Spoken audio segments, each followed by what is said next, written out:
శ్రీ గురుభ్యో నమః. అసాధ్య సాధకం స్వామి అసాధ్యకం తమకిం వద రామదూత కృపా సింధు మత్కార్య సారీ ప్రభు అన్నారు. ఏది సాధ్యం కాదో సాధ్యం అయ్యేటట్టు చేసేవాడే సంకట విమోచన చేసేవాడే శ్రీ ఆంజనేయ స్వామి అంటుంటామట. అది త్రేతాయుగంలో చూసినా, ద్వాపర యుగంలో చూసినా, కలియుగంలో కూడా 3 యుగాల్లో చిరంజీవి అయి ఉండి ప్రతి ఒక్కరి యొక్క సంకటాన్ని విమోచన చేసేవాడు శ్రీ ఆంజనేయ స్వామి ఉంటాడు. కాబట్టి ఆ సంకటనం అంటే ఏమిటి అంటే, మన కొన్ని గ్రహాల యొక్క కాంబినేషన్లో మన గ్రహరీత్యా చూసినప్పుడు అది లైఫ్ లాంగ్ ఉంటుంటాయి. వాటి నుండి మనం బయటపడలేమన్నమాట.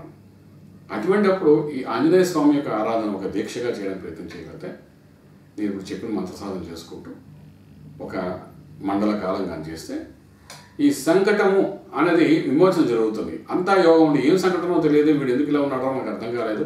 డబ్బు ఉంది, ధనం ఉంది, వాయిస్ ఉంది, తర్వాత చదువు ఉంది, అన్నీ ఉన్నాయి, కానీ సెటిల్ అవ్వట్లేదో ఏంటో ఈ సంకటం మాకు అర్థం కావట్లేదు, వీడు వదలట్లేదు, వీడు ఏదో పట్టినట్టు ఉందా అంటారు.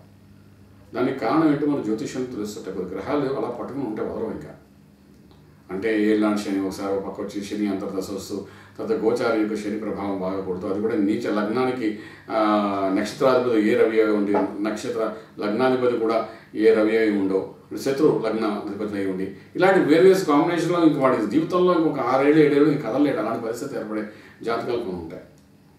దాన్ని అధిగమించాలి అన్నప్పుడు అంటే మనకి ఇంకేం పనిచేయదు. ఆంజనేయ స్వామి చాలా పట్టుగా ఉంటాడు కూడా. జల అసాధ్య సాధకం స్వామి అసాధకం తమకేమో వద రామదూత ఉపవాసంతో మత్కార్య సాధే ప్రభు.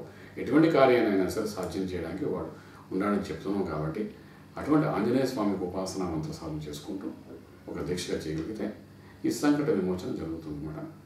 ఏ కార్యం జరగట్లేదు బాధపడుతూ ఇంకా ఆఖరి నూతులో అగాధంలో ఉన్న వ్యక్తిగా భావించి నన్ను ఎవరు రక్షించలేరా ఈ ప్రపంచంలో అంటే మనకు చరిత్రలో కూడా పురాణాల్లో కూడా కనబడుతుంటుంది అనమాట. సో ఆ విధంగా మనం చెప్పిన కథల ప్రకారం కూడా చూసుకున్నప్పుడు మోక్షం అన్నమాట. గజేంద్ర మోక్షం. గజేంద్రుడు ఎంతో కష్టపడతాడు. ఎప్పుడైతే మనకు ముసలి వచ్చి కాళ్ళలో పట్టుకుంటుందో ఇంకా అన్ని రకాల భక్తుడు, విష్ణు భక్తుడు అన్నమాట, ఎంతో కష్టపడతాడు తనంతా తను ప్రయత్నం చేసి బయటకు రాదామని. అది అవ్వలేదు. అవనప్పుడు ఏంటంటే ఆఖరిగా నారాయణ్ణి భక్తితో కొలిస్తే అప్పుడు ఆ నారాయణుడు విష్ణు చక్రాన్ని పంపించి ఆ గజేంద్రుడు మోక్షాన్ని ఇస్తారనమాట. గజేంద్ర మోక్ష కథ మనం చెప్తుంటాడు.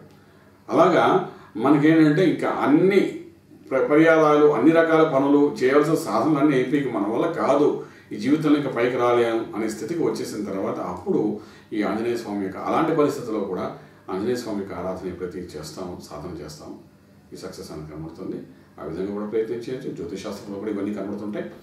చేత ఆ విధంగా మీ శాస్త్రపరంగా తెలుసుకుని ముందుకెళ్ళడానికి ప్రయత్నం చేస్తే సత్ఫలితాలు ఉంటాయండి.